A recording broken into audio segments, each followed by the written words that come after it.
Lee Ballou, speaking from the general offices of the Uncomfortable Air Conditioning Company in Berwyn, Illinois, and I'm talking with Mr. Marvin Leppert, the president of the firm.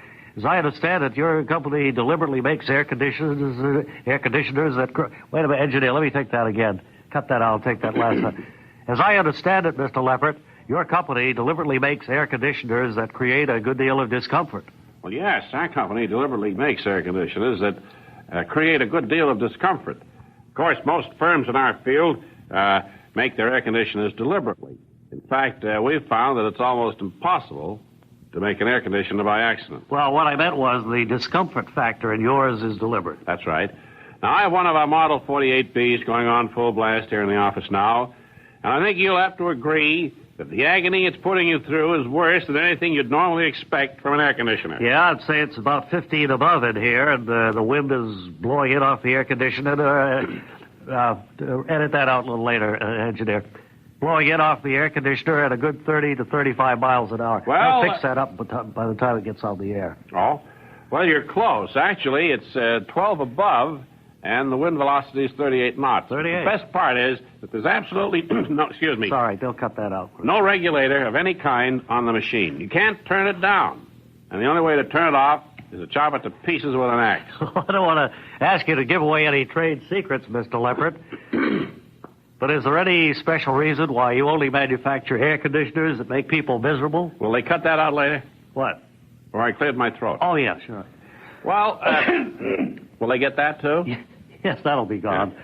Well, there are two special reasons. I've got one of the best engineers, and he'll see that it's fixed before it goes on the air. Fine. Well, to answer your question, if I remember it now, there are two special reasons why.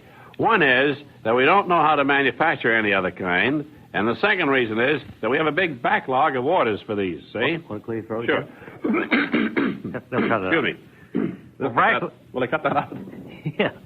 Frankly, I can't imagine who in the world would want one of these air conditioners. Well, mostly our business comes from stores that depend on a fast customer turnover, Wally. You see, on a hot day, people are lured into the place by the sign out front that says air conditioned. Right. But when they get inside and see how air conditioned it really is, they buy whatever they came for, and they get out as fast as they can. In other words, there's no problem with shoppers just dawdling around to keep out of the heat. Now, Mr. Ballou, to dawdle in a store that's equipped with one of our machines is to court frostbite, at the very least. Well, I can appreciate that. I'm Of course, we standing here also shivering. pick up quite a few orders from motels that are having trouble getting their guests to leave by the normal checkout time. I could see how one of your air conditioners would make even the worst kind of late sleeper want to get the lead out. You bet. We've had reports of amazing results. For example, one motel with a 10 a.m. checkout deadline was lucky if it got everybody going by noon until our air conditioners were installed. And now, hardly anybody sticks around much later than 4 in the morning. Can you believe that? Oh, wow. And the place is deserted by 6 o'clock. Well, with the booming demand for your uncomfortable air conditioners, I guess you're showing a tiny profit here, Mr. Leppert. Well, we should be, but we're not. You see, our factory is air conditioned. And on the average working day, about 80% of our help is home with pneumonia. Well, I'm surprised you could hold the absenteeism down to 80%. Well, we only hire workers who come from hardy stock, but even so, we never have enough of them on the job at one time to get anything done. And our head bookkeeper predicts that we'll go bankrupt either Tuesday or Wednesday of next week. Well, in a way, having you out of business might be a boom to mankind. And thanks for giving us a part of what little time you have left of this. Is Wally Ballou.